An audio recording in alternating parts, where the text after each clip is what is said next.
In 2016, Scotland found itself part of a UK that had voted to exit the European Union. The Scottish Government found itself in a dilemma, having to protect Scottish jobs, the economy, the constitution and democracy.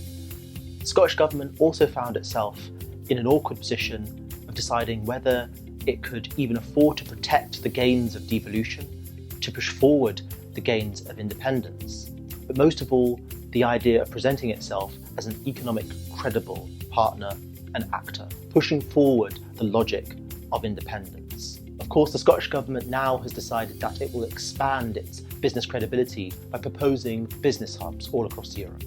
So in Dublin, Paris, Berlin, Copenhagen and beyond, the Scottish Government has assembled its finest experts, people who are the movers and shakers who can expand and develop trade relationships with European partners. One can argue that what the Scottish Government is doing is laying the ground for better credibility when it comes to pushing forward for an independence vote.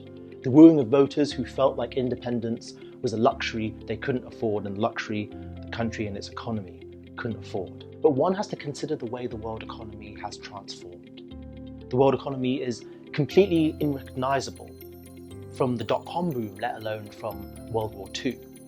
We take the example of Singapore, which used to be a protectorate of the British, run by the British East India Company. It would be foolish for people to suggest in the 50s and 60s that Singapore would still have the UK as its main trading partner. But now, Hong Kong is responsible for £60 billion worth of exports. China, the mainland, is responsible for $35 billion, and the US for $15 billion. This transformation in Singapore's fortunes is something that Scotland can look forward to when it thinks about how it's going to strategically mould itself and recreate itself as a pro-European, pro-business entity, independent in the world.